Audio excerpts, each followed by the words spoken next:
मुझे ये बताइएगा कि एक दो चीज़ें हैं जो सबसे पहले डिस्कस करनी ज़रूरी हैं और ये कि अगर आप लोगों की जो अकाउंटिंग और मैथ्स वगैरह की जो भी क्लास है वो आप लोगों की वही शाम की टाइमिंग्स में ही रखी जाए, इवनिंग में, जो कि आप लोगों के लिए सूटेबल है।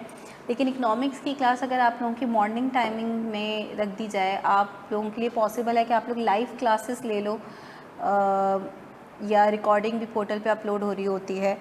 तो इज़ इट पॉसिबल कि अगर इकोनॉमिक्स की क्लास मॉर्निंग में रख दी जाए और बाकी क्लासेस जो है वो इवनिंग में रख दी जाएं, तो ये आप सब लोगों के लिए फ़ीज़िबल होगा?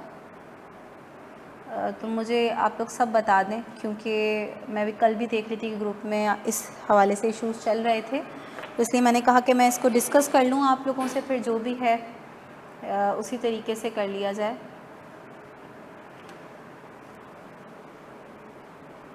नज़ाकत, जैसे कि क्या टाइमिंग्स हों उसमें भी फिज़िबल होगा ना? 1 घंटा अगर आप लोग 1 से सवा घंटा निकाल सकें, क्योंकि जो है ना इवनिंग में सारी क्लासेस शेड्यूल होना थोड़ा सा प्रॉब्लमेटिक हो रहा है। आफ्टर 3 PM ओके है उज़ैर? ठीक है, सही है। 3 बजे के बाद अगर क्लास हो तो वो सबके लिए फ़ीज़िबल है अगर आफ्टर 3 PM में क्लास रखूँ?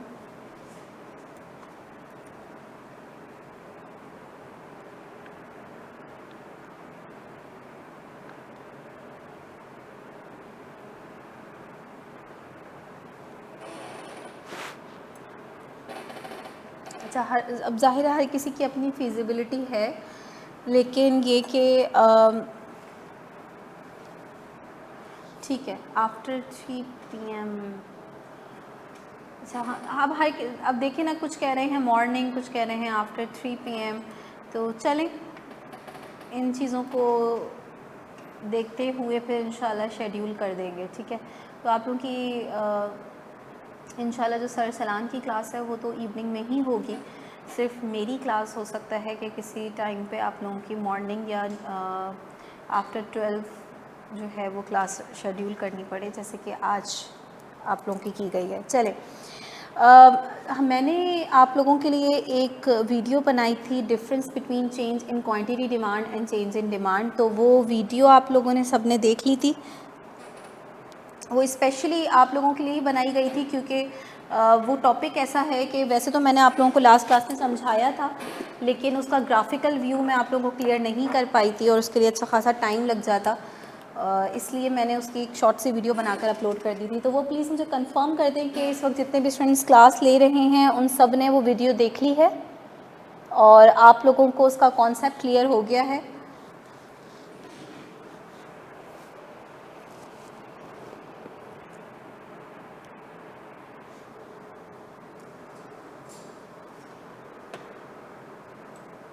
मेरे पास किसी का भी मैसेज नहीं आ रहा है, आप लोग कंफर्म कर दें। मैंने जो आप लोगों से एक वीडियो शेयर करी थी, difference between change in quantity demand and change in demand, वो सब ने देख ली है और उस कॉन्सेप्ट में किसी को कोई कन्फ्यूजन तो नहीं है? अब मैंने काफ़ी दफ़ा जो है वो उसको रीशेयर किया था, ताकि अगर कोई स्टूडेंट्स को ना देख पाया हो तो वो देख ले। ठीक है, अच्छा, स्टिल अगर कोई स्टूडेंट ऐसा है जिसको नहीं पता चला कि ऐसी कोई वीडियो शेयर की गई है, तो वैसे तो मेरे ख्याल में मैंने एक जनरल ग्रुप में भी उस वीडियो का लिंक भेज दिया था, लेकिन मैं उसको रीशेयर कर दूंगी ताकि आप लोग उसे देख लें। ठीक है ना? इसी तरीके से अगर कोई ऐसा कॉन्सेप्ट होगा आगे जो थोड़ा सा टिपिकल होगा और जिसको क्लास में डिस्कस इतना हम डिटेल में नहीं कर पा रहे होंगे, तो उसकी फिर मैं इसी तरीके से शॉर्ट सी वीडियोस बनाकर अपलोड कर दूंगी, ताकि आप लोग उसको जो है ना देख लें और फिर हम कॉन्सेप्ट क्लियर कर लें। अच्छा, हमने लास्ट जो है लॉ ऑफ डिमांड और सप्लाई के एमसीक्यूज़ करना स्टार्ट करे थे और हमने स्टार्टिंग के 4 एमसीक्यूज़ सॉल्व कर लिए थे। हमने 5th से जो है वो आज स्टार्ट करना है। ठीक है, तो जो आपका 5th एमसीक्यू है ये है कि each point on demand curve reflect. Basically demand की अगर आप लोगों को डेफिनेशन याद हो तो हमने कहा था कि demand is the quantity of a commodity which consumers are willing and able to buy at a particular time, यानी डिमांड किसी भी कमोडिटी की उस क्वांटिटी को हम कहते हैं जो कि कंज्यूमर विलिंग भी है और एबल भी है उस चीज़ को बाय करने के।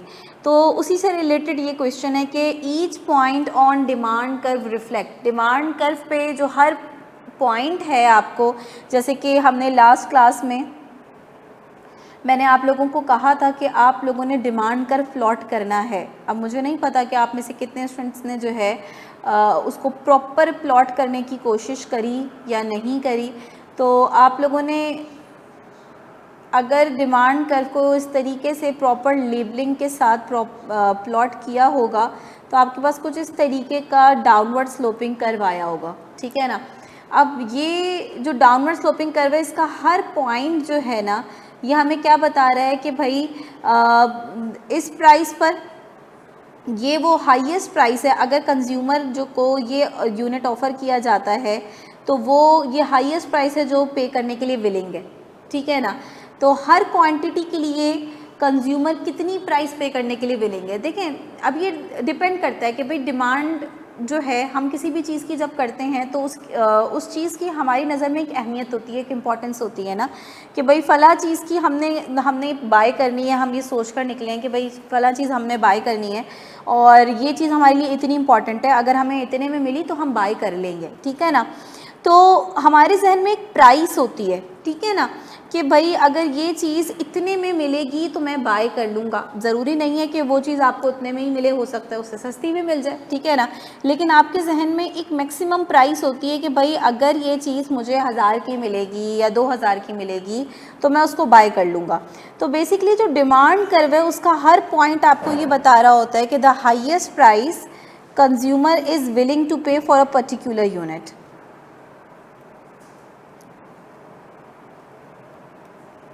अब मैं इसको प्रॉपर प्लॉट कर लेती हूँ।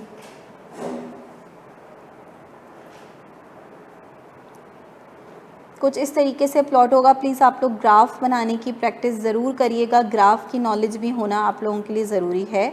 तो इस तरीके से ये क्वांटिटीज़ हमने यहाँ पे प्लॉट करी थी और यहाँ पे प्राइस प्लॉट हुई थी।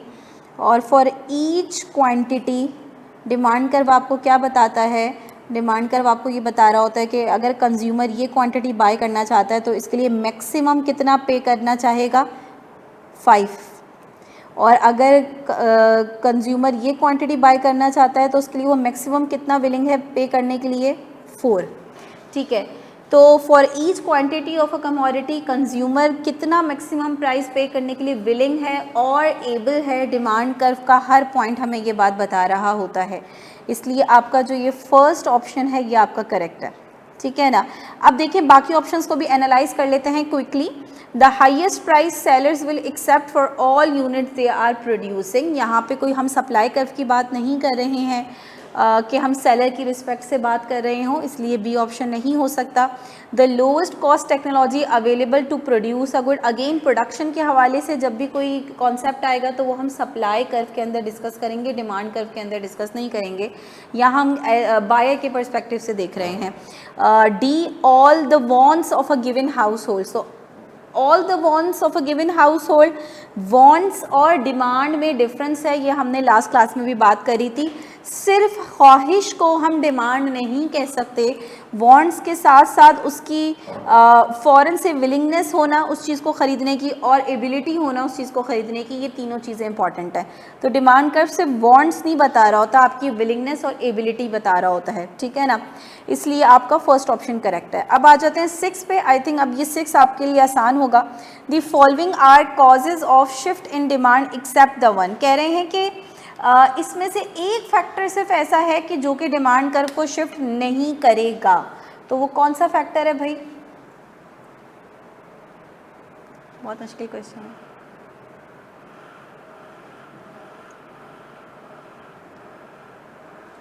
ऑप्शन बी, ठीक है।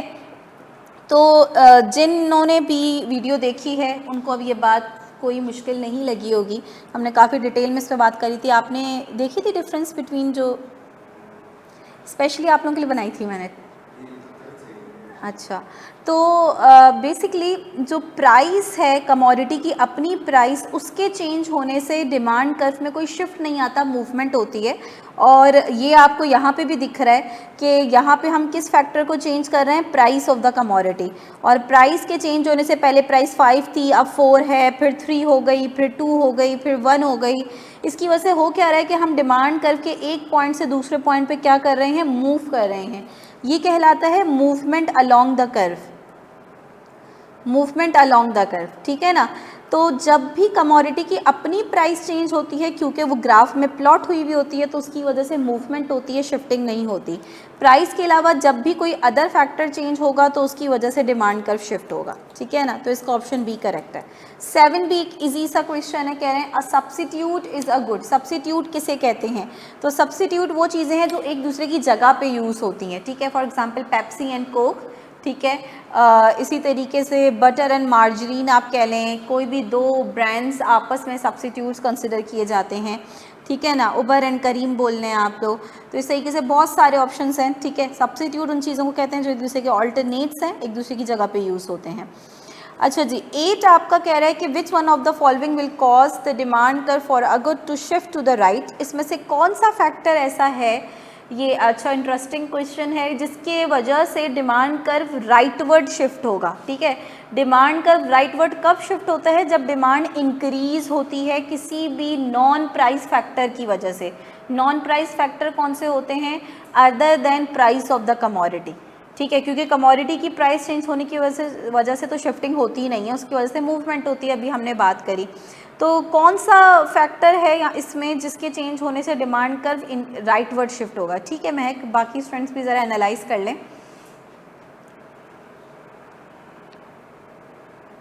अच्छा, ए ऑप्शन अगर हम देखें तो वो कॉस्ट से रिलेटेड है, कॉस्ट ऑफ प्रोडक्शन का कम हो जाना। कॉस्ट ऑफ प्रोडक्शन का कम होना बायर को इम्पैक्ट नहीं करेगा, डिमांड कर्व को इम्पैक्ट नहीं करेगा किसी भी तरीके से, ये प्रोड्यूसर के रिस्पेक्ट से बात है।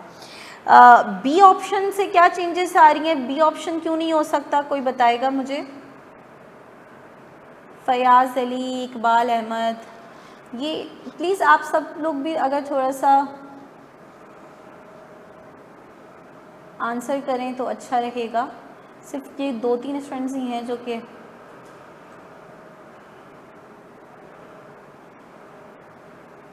तो बेसिकली जो ऑप्शन बी है वो मूवमेंट क्रिएट करेगा, उससे डिमांड नहीं बढ़ रही, क्वांटिटी डिमांड में चेंज आ रहा है, जो कि हमने कॉन्सेप्ट डिस्कस किया था। जी जी जी श्योर, देखें ये ऐसा होंगे बिल्कुल। मैंने यही कहा था आप लोगों को लास्ट क्लास में भी कि ग्राफ की नॉलेज होना, ठीक है। जो स्टूडेंट्स ऑफिस में होने की वजह से उनको प्रॉब्लम हो रही है तो वो सिर्फ सुन सकते हैं, सुन लें, ठीक है, इट्स ओके। तो demand curve outward from the origin ये है, ओरिजिन से दूर, यानी राइटवर्ड शिफ्ट होना है, ठीक है। राइटवर्ड शिफ्टिंग हो रही है। राइटवर्ड शिफ्टिंग जब होती है डिमांड कर्व में, जब डिमांड इंक्रीज हो रही हो, ठीक है ना। अब देखें, बी मूवमेंट क्रिएट करेगा, इसकी वजह से तो शिफ्टिंग होगी ही नहीं, एक ही डिमांड कर्व पर आप मूवमेंट करेंगे। सी क्या है, अगर कॉम्प्लीमेंट्री गुड की प्राइस बढ़ गई, जैसे कि अब जब इस तरह के कोई आए तो आप अपने जहन में कोई भी एग्जांपल सोच लें। हमने मिल्क और टी की एक एग्जांपल्स ली थी, तो अगर मिल्क की प्राइस इंक्रीज हो जाएगी तो उसकी वजह से टी की डिमांड क्या होगी, इंक्रीज नहीं होगी, डिक्रीज होगी, क्योंकि they are complementary good, they use together. तो अगर एक एक्सपेंसिव होगा, लोग उसकी डिमांड कम करेंगे तो दूसरे की भी डिमांड कम कर देंगे। तो ये फैक्टर डिमांड कर्व को राइटवर्ड शिफ्ट नहीं करेगा, लेफ्टवर्ड शिफ्ट करेगा। अब ऑप्शन डी देखें, अगर कोई क्लोज सब्स्टिट्यूट एक्सपेंसिव हो जाता है, ठीक है, यानी फॉर एग्जांपल कॉफ़ी एक्सपेंसिव हो जाएगी तो लोग टी की डिमांड ज़्यादा कर देंगे। तो ये फैक्टर है जो कि डिमांड कर्व को राइटवर्ड शिफ्ट करेगा, डिमांड को इंक्रीज़ करेगा। ऑप्शन डी करेक्ट हो गया। अब 9 में एक आपका एक कॉन्सेप्ट आ रहा है गिफिन गुड का। गिफिन गुड किसे कहते हैं, देखिए गिफिन गुड जो है, हमने बात करी थी कि जो इकोनॉमिक्स के जितनी भी थ्योरीज़ हैं ये ह्यूमन लॉज हैं और इसमें बहुत सारी एक्सेप्शंस जो हैं वो पाई जाती हैं। गिफिन गुड का जो सिनेरियो है ये एक एक्सेप्शनल केस है। एक्सेप्शन या लिमिटेशन किसी भी थ्योरी की, उसका मतलब ये होता है कि वो सिनेरियोज़, वो कंडीशन जिसमें आपकी वो थ्योरी जो है वो अप्लाई होती हुई नज़र ना आ रही हो, वो थ्योरी फेल हो जाए। गिफिन गुड का सिनेरियो ये है कि एक इकोनॉमिस्ट थे रॉबर्ट गिफिन, जिन्होंने एक थ्योरी दी थी और उन्होंने ये कहा था कि हमारी सोसाइटी में कुछ लोग ऐसे हैं जो कि बहुत ही लो इनकम हाउस होल्ड्स हैं, ठीक है ना, बहुत ही ज़्यादा लो इनकम हाउस होल्ड्स हैं, और जिसकी वजह से होता ये है कि उनकी जो मंथली इनकम है उस इनकम का एक मेजर प्रोपोर्शन उस चीज़ पे स्पेंड हो रहा होता है जो कि बहुत ही इंफीरियर प्रोडक्ट होती है, बहुत ही लो क्वालिटी प्रोडक्ट होती है, ठीक है, सस्ती चीज़ होती है, सबसे सस्ती चीज़, ठीक है ना, उस पर उनकी इनकम का एक मेजर प्रोपोर्शन एक ऐसी चीज़ पे स्पेंड हो रहा होता है। उसको उन्होंने नाम दिया गिफिन गुड। गिफिन गुड क्या है? जो कि एक बहुत ही चीप प्रोडक्ट है, ठीक है ना, और क्योंकि वो बहुत ही लो इनकम हाउस होल्ड्स हैं तो वो गरीब को तो भाई पेट भरना है ना, ठीक है, तो उसका तो मेजर जो फोकस है वो ये है कि भाई कोई ऐसी चीज़ खरीदना है जिससे कम से कम पेट तो भर जाए, ठीक है, और वो बड़ी मुश्किल से मंथ में 1 से 2 दिन जो है वो मुश्किल से, ठीक है, आप राइस की, बिल्कुल राइस की और किसी भी उसकी ले सकते हैं एग्जाम्पल, मुश्किल से 1 से 2 दिन वो मीट की कंजम्पशन कर सकता है, ठीक है ना, बहुत मुश्किल से अफोर्ड कर पाता है, 2 दिन लेट से वो कहते हैं कि वो मीट अफोर्ड कर पाता है, ठीक है ना। अब इन दिस सिनेरियो अगर जो गिफिन गुड है जो कि बहुत चीप प्रोडक्ट है जिस पे उसकी इनकम का सबसे ज़्यादा प्रोपोर्शन स्पेंड हो रहा है, अगर उसकी प्राइस बढ़ जाए, वो एक्सपेंसिव हो जाए, तो उस हाउस होल्ड के लिए पॉसिबल नहीं है कि वो इस चीप प्रोडक्ट की कंजम्पशन कम करके उसकी जगह पे मीट कंज्यूम करने लग जाए, क्योंकि इसकी प्राइस और मीट की प्राइस में बहुत बड़ा डिफरेंस है। तो मजबूरन वो क्या करेगा, बोलेगा यार पहले 2 दिन गोश्त खाया करता था, अब 1 दिन खाऊंगा, अब 1 दिन मीट की कंजम्पशन करूंगा और बाकी जो 1 दिन भी जो है ना मैं राइस की कंजम्पशन क्या कर दूंगा, बढ़ा दूंगा, या जो गिफिन प्रोडक्ट है उसकी कंजम्पशन बढ़ा दूंगा। तो यहाँ पे एक बड़ा डिफरेंट सा केस आया हमारे पास कि जिस चीज़ की प्राइस बढ़ी, हाउस होल्ड ने उसकी डिमांड कम करने के बजाय ज़्यादा कर दी, और इसकी रीज़न ये बनी कि जो उसका दूसरा ऑप्शन था वो इतना एक्सपेंसिव था कि वो उस पर शिफ्ट नहीं कर सकता था, ठीक है, तो मजबूरन वो उसने उसकी कंजम्पशन कम करके इसकी कंजम्पशन मज़ीद बढ़ा दी जिसकी प्राइस बढ़ी है।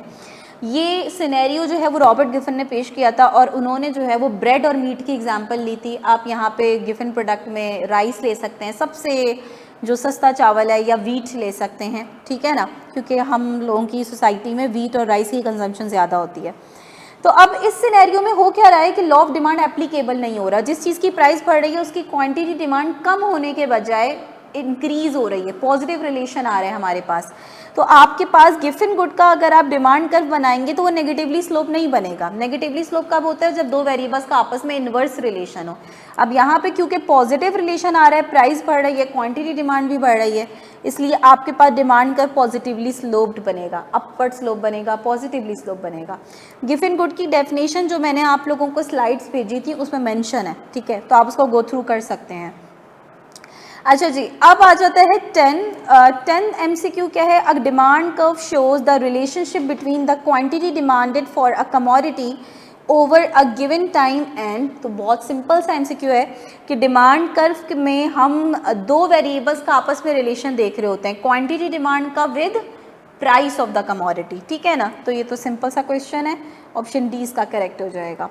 11 में कह रहे हैं कि when a demand schedule is drawn up, जब हम डिमांड शेड्यूल बनाते हैं तो विच of the following is not held constant, इसमें से कौन सा फैक्टर है जो कांस्टेंट नहीं होता। तो ये भी एक सिंपल सा क्वेश्चन है, यानी जब हम डिमांड शेड्यूल बना रहे होते हैं, आप डिमांड, तो आपने क्या देखा था, प्राइस चेंज हो रही है, प्राइस कांस्टेंट नहीं है, कमोडिटी की अपनी प्राइस कांस्टेंट नहीं है, बाकी सारे अदर फैक्टर्स कांस्टेंट है। सब्स्टिट्यूट की प्राइस कांस्टेंट रहेगी, कॉम्प्लीमेंट्री गुड की प्राइस कांस्टेंट रहेगी, लेकिन गुड्स की अपनी प्राइस तो चेंज हो रही होगी क्योंकि आप उसी का इफेक्ट तो देख रहे होते हैं क्वांटिटी डिमांड पर, तो ये कांस्टेंट नहीं होगी, ऑप्शन बी करेक्ट हो गया, ठीक है। अब आ जाते हैं 12 पर। 12 में कह रहे हैं कि which one of the following assumptions does not conform to the law of demand, कह रहे हैं कि ये 4 ऑप्शंस में से कौन सा ऑप्शन ऐसा है जिसकी अजम्पशन हमने नहीं ली थी।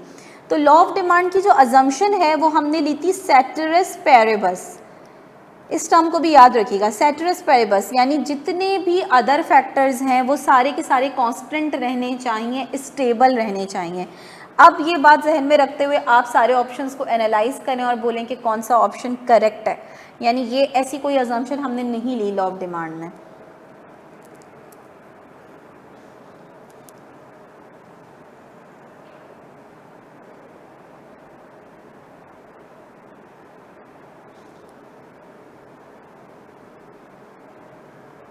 Other factors remain constant. Option C में वो कह रहे हैं the prices of related goods are unstable.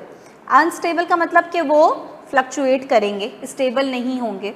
तो हमने तो कहा था कि भाई जितने भी अदर गुड्स की प्राइसेस हैं और जितनी भी अदर फैक्टर्स हैं वो कांस्टेंट रहने चाहिए, इसलिए ऑप्शन सी जो है वो करेक्ट है। वैसे ऑप्शन 12 भी जो है, सॉरी ऑप्शन बी जो है ना, वो इस तरीके से नहीं लिखा होना चाहिए था, क्योंकि वो भी थोड़ी सी कन्फ्यूजन क्रिएट करे। There is no substitute for the good, ऐसी भी कोई अजम्पशन हमने नहीं ली, लेकिन ये कि option C is most appropriate. 13 में वो कह रहे हैं कि increase in the number of buyers in the market would lead to a shift of the demand curve to. अगर मार्केट में किसी चीज़ के बायर्स ज़्यादा हो जाएंगे तो उसकी डिमांड पे क्या इफेक्ट पड़ेगा।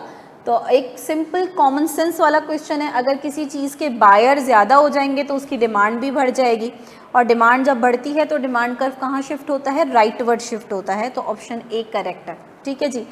14 पे आ जाते हैं। 14 में कह रहे हैं कि people buy more of good one when the price of good two rises. ठीक है ना। अब आपको गुड 1 और 2 का आपस में रिलेशन देखना है कि जब भी गुड 2 की प्राइस बढ़ती है तो लोग गुड 1 को ज़्यादा बाय करना शुरू हो जाते हैं। ऐसा किस सिनेरियो में होगा, गुड्स आपस में सब्स्टिट्यूट्स होंगे या कॉम्प्लीमेंट्स होंगे। गुड 2 के एक्सपेंसिव होने की वजह से लोग गुड 1 ज़्यादा खरीद रहे हैं, इसका मतलब शिफ्ट कर रहे हैं ना वो। ठीक है, दे आर सब्स्टिट्यूट्स, कि जब एक एक्सपेंसिव हो रहा है तो लोग दूसरे को ज़्यादा खरीद रहे हैं। अगर एक के एक्सपेंसिव होने की वजह से दूसरे की डिमांड भी कम हो रही होती तो वो कॉम्प्लीमेंट्स होते। ठीक है ना। तो इस सिनेरियो में अगर आपको समझने में थोड़ा सा मुश्किल हो रही हो तो आप कोई भी दो आप कॉम्प्लीमेंट्री और सब्स्टिट्यूट की कोई एग्जांपल अपने जहन में रखें और उन पे पुट करके देख लें कि भाई ये सिनेरियो कॉम्प्लीमेंट पे आ रहा है या सब्स्टिट्यूट पे आ रहा है। ये थोड़ा सा ज़्यादा आसान हो जाता है। जैसे कि आपने सब्स्टिट्यूट में जहन में रख लिया पेप्सी और कोक, तो आपने उस पर रख के देख लिया। ठीक है, आपने कॉम्प्लीमेंट्री में रख के सोच लिया टी एंड मिल्क, तो उस पर रख के देखा कि भाई किस सिचुएशन में ये आंसर जो है वो ठीक लग रहा है। 15 a complement is a good. Complement हम किन चीज़ों को बोलेंगे जो कि एक दूसरे के साथ यूज़ हो रहे होते हैं, यूज्ड इन कंजक्शन। ठीक है ना। ऑप्शन ए करेक्ट हो गया। इसी तरीके से जो हमने जैसे अभी ऊपर एमसीक्यू करा था बिल्कुल वैसा ही यहाँ पे 16 एमसीक्यू भी आया है, जिसमें वो कह रहे हैं कि suppose the demand for good Z goes up when the price of good Y goes down. तो अब थोड़ा सा इस पर थोड़ा एनालाइज करिएगा कि गुड Y की प्राइस कम होने की वजह से लोग गुड Z की डिमांड ज़्यादा कर रहे हैं, तो इनका आपस में क्या रिलेशन होगा।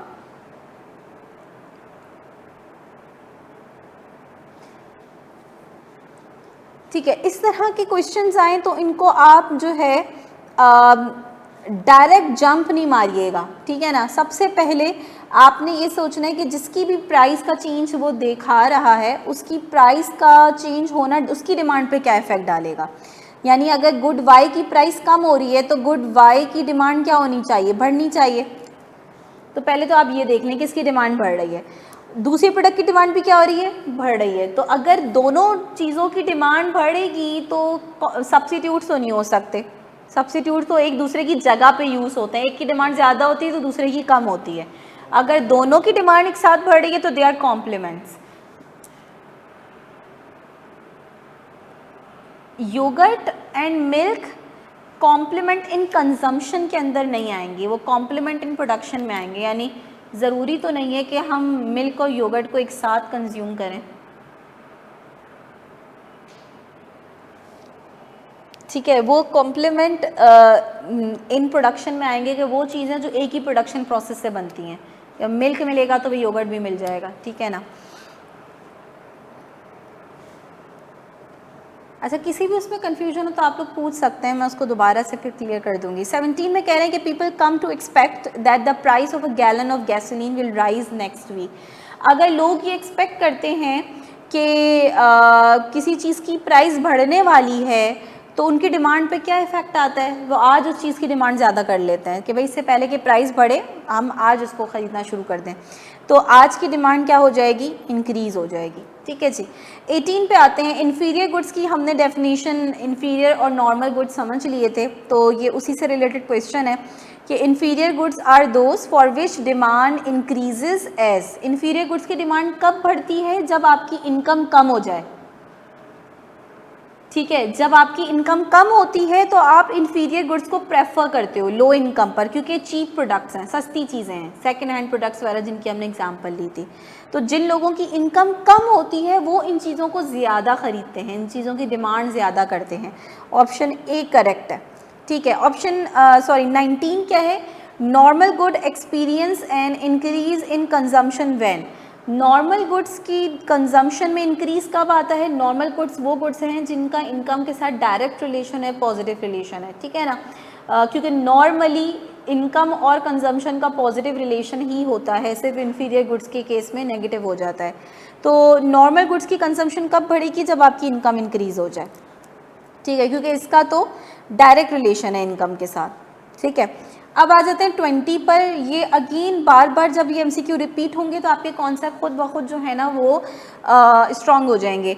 अब देखिए 20 से रिलेटेड हम बहुत एमसीक्यू प्रीवियसली भी कर चुके हैं, तो ये एमसीक्यू आप लोग रीड करके बताएं कि इसका कौन सा ऑप्शन करेक्ट होगा।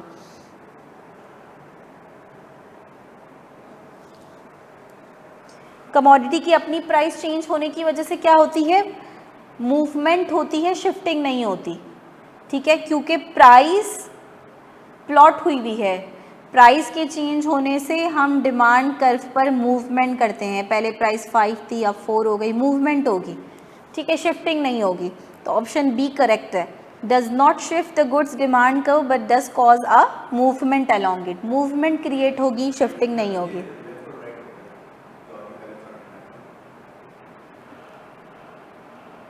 ये वाला लेफ़्ट टू राइट, क्या शिफ्टिंग की बात कर रहे हैं आप? हाँ, शिफ्ट में लेफ़्ट और राइट है, और यानी अगर ये आपका डिमांड कर्व है, राइटवर्ड शिफ्ट का मतलब ये कि यहाँ शिफ्ट हो जाएगा, और लेफ़्टवर्ड शिफ्ट का मतलब है कि यहाँ शिफ्ट हो जाएगा। ठीक है ना, लेकिन अगर प्राइस ही चेंज हो रही तो कोई शिफ्टिंग नहीं होगी, क्योंकि उसकी वजह वो तो प्लॉट हुई हुई है, तो मूवमेंट क्रिएट करेगी। ठीक है, अच्छा जी, अब ये भी थोड़ा सा क्वेश्चन उन्होंने पूछ लिया कि a decrease in quantity demand cause by N increase in price is represented by. क्या फैक्टर चेंज हो रहा है? Price of the product. ठीक है ना, क्या होगी? हमें पता है मूवमेंट होनी है, ठीक है ना, लेकिन अब वो मूवमेंट के अंदर भी पोजीशन पूछ रहे हैं कि मूवमेंट किस डायरेक्शन में होगी। ठीक है ना, movement up and to the left along the demand curve, या movement down and to the right along the demand curve. तो देखें, प्राइस बढ़ने से इनिशियली फॉर एग्जांपल ये प्राइस थी, इस पे आप ये क्वांटिटी डिमांड कर रहे थे, अब प्राइस बढ़ गई है तो आप पहले के मुकाबले में कम डिमांड कर रहे होंगे, तो आपकी जो मूवमेंट होगी वो होगी up and to the left along the demand का। ठीक है ना, तो ये आप लोगों को पेंसिल वगैरह कोई रफ कोई कॉपी वगैरह दी गई थी बनाने के लिए? ठीक है, तो इसमें तो कोई प्रॉब्लमेटिक कुछ है ही नहीं, आप जल्दी से क्विकली। अब इसमें मैंने यही कहा था कि ग्राफ की प्रैक्टिस इसी वजह से इम्पॉर्टेंट है, ख़ास तौर पे जो कि फ़र्स्ट टाइम ये सब्जेक्ट पढ़ रहे हैं उनको तो थोड़ा सा ग्राफ की प्रैक्टिस करनी पड़ेगी। और अगर आप लोगों को ग्राफ बनाने में कोई कन्फ्यूजन हो रही है तो फिर आप लोगों को मुझे बता दीजिएगा, तो मैं आप लोगों को गाइड कर दूँगी प्रॉपर। ठीक है, तो ये अपवर्ड मूवमेंट हो गया, आप ये फ़ौरन से अपने पास प्लॉट कर लेंगे, आपको पता चल जाएगा कि up and to the left movement हो रही है। ठीक है ना, 22, अच्छा 22 ज़रा रीड करें कॉन्सेप्चुअली, क्या आपको बात सेंस समझ में आ जाएगा। कह रहे हैं कि what effect is working when the price of a good falls and consumers tend to buy it instead of other goods. ठीक है ना, कह रहे हैं इसमें कौन सा इफेक्ट काम कर रहा है कि जब किसी चीज़ की प्राइस कम होती है और कंज्यूमर दूसरी चीज़ों को छोड़ के उसको बाय करना शुरू हो जाता है, दूसरी चीज़ों को छोड़ के उसको बाय करना शुरू कर देता है, यानी सब्सिट्यूट कर रहा है वो। ठीक है, देखो टोटल इफेक्ट तो प्राइस इफेक्ट है, लेकिन हमने प्राइस इफेक्ट में भी दो इफेक्ट पढ़े थे, इनकम इफेक्ट और सब्सिट्यूशन इफेक्ट। अच्छा, अब यहाँ पे अगर क्वेश्चन होता कि जब किसी what effect is working when the price of a good falls and consumer starts buying it because consumers real income increases. ठीक है ना, कि कंज्यूमर की उस कमोडिटी के टर्म्स में जो रियल इनकम है, परचेजिंग पावर है, वो बढ़ गई है, तो वो इनकम इफेक्ट होता। ठीक है ना, लेकिन जिस तरीके से उसने यहाँ पे इंस्टेड का टर्म यूज़ करी है, इंस्टेड ऑफ अदर गुड्स, वो उस चीज़ को बाय कर रहा है, यानी वो सब्सिट्यूट कर रहा है। ठीक है ना, ऑप्शन ए करेक्ट हो जाएगा। 23 सिंपल सा क्वेश्चन है, कह रहे हैं कि if the demand for coffee decreases as income decreases,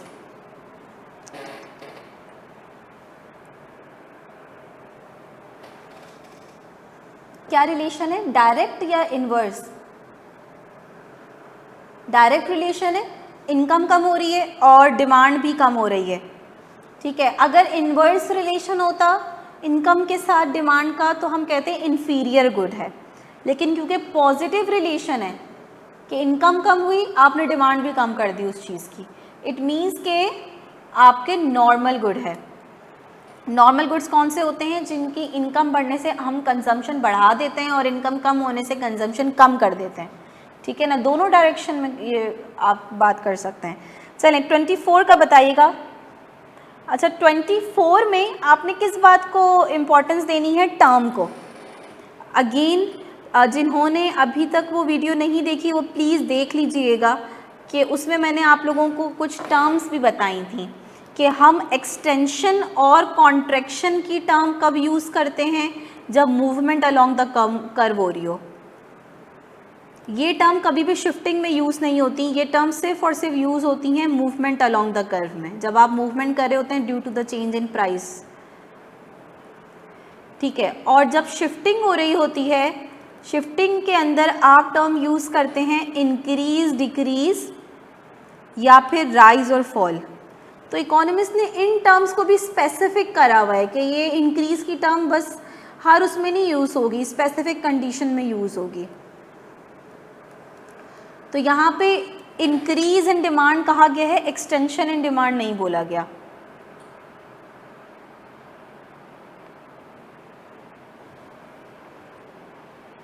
तो क्योंकि इंक्रीज इन डिमांड बोला गया है और इंक्रीज की टर्म हमेशा जब यूज़ होती है जब डिमांड का शिफ्ट हो रहा हो।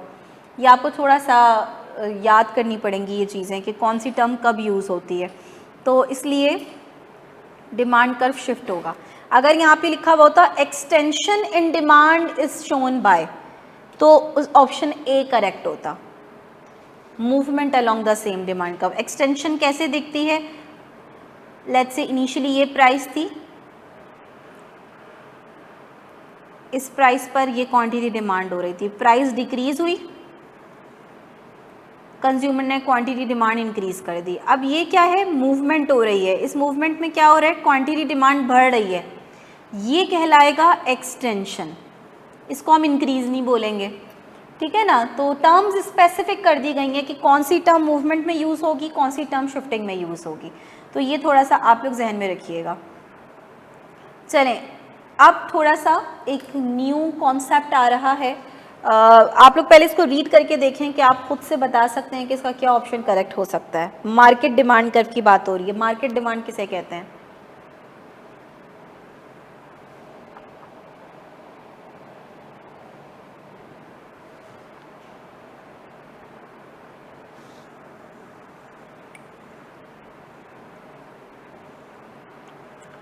बेसिकली मार्केट डिमांड जो है किसी पर्टिकुलर कमोडिटी की टोटल डिमांड कितनी हो रही है, ठीक है ना। फॉर एग्जांपल एक चीज़ है जिसको 3 लोग बाय कर रहे हैं,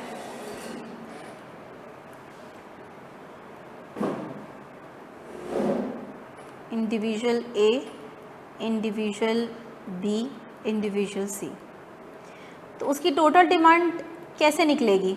टोटल डिमांड यानी मार्केट डिमांड कैसे निकलेगी? इन तीनों की डिमांड को जब हम सम करेंगे तो हमारे पास मार्केट डिमांड आ जाएगी, टोटल डिमांड। अच्छा ये माइक्रो का कॉन्सेप्ट कैसे है? क्योंकि इसमें हम किसी एक कमोडिटी की टोटल डिमांड की बात कर रहे हैं, सारी कमोडिटीज़ की टोटल डिमांड की बात नहीं कर रहे हैं। हम कह रहे हैं फॉर एग्जांपल टी की टोटल डिमांड क्या है, पर्टिकुलर कमोडिटी की बात कर रहे हैं, फला गाड़ी की टोटल डिमांड क्या है मार्केट में, उसकी टोटल मार्केट कितनी है, ठीक है ना।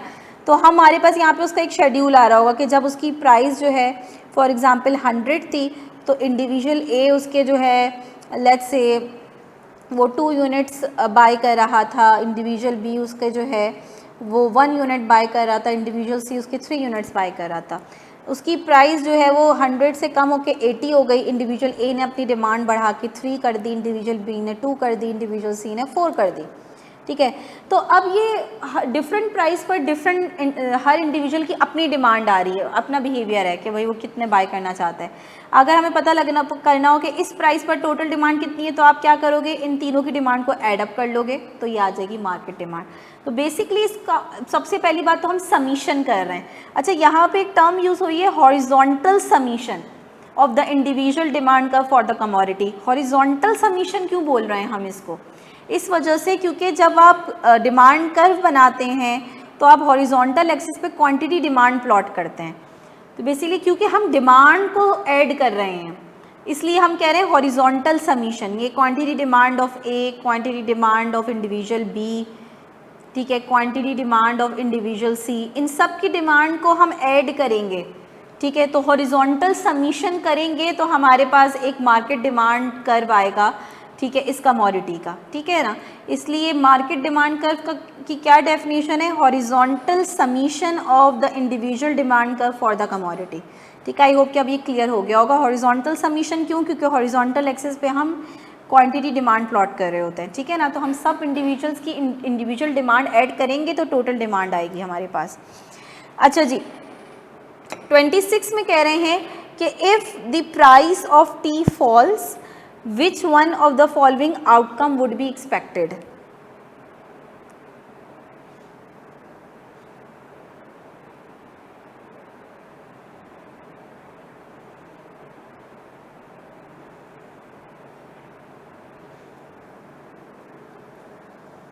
बिल्कुल ठीक है। तो अगर टी की प्राइस कम होगी, अब सारे ऑप्शंस को एनालाइज करें, टी की प्राइस कम होने से कॉफ़ी की प्राइस पे कोई फ़र्क नहीं पड़ेगा। टी की प्राइस कम हो रही तो कॉफ़ी की प्राइस ज़्यादा हो गई, ये कोई रिलेशन नहीं है। उसकी डिमांड पे इफेक्ट पड़ सकता है पर प्राइस पे कोई इफेक्ट नहीं पड़ेगा। अच्छा, अब बच गए आपका ऑप्शन ए।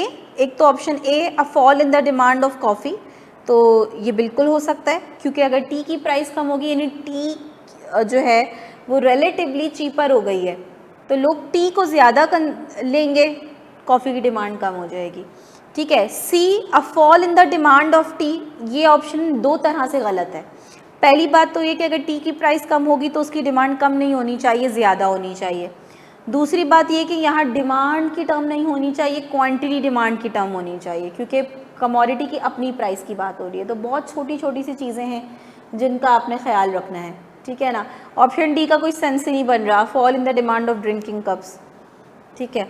तो टी की प्राइस कम होने से ड्रिंकिंग कप्स की डिमांड कोई कम नहीं होनी चाहिए, ठीक है।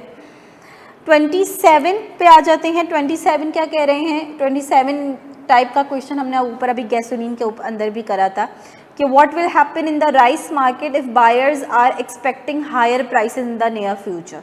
तो ये अभी हमने गैसोलीन के अंदर भी बात करी थी कि अगर आप एक्सपेक्ट कर रहे हो कि इन नियर फ्यूचर किसी चीज़ की प्राइस बढ़ने वाली है तो आज आप उस चीज़ की डिमांड बढ़ा दोगे तो the demand for rice will increase.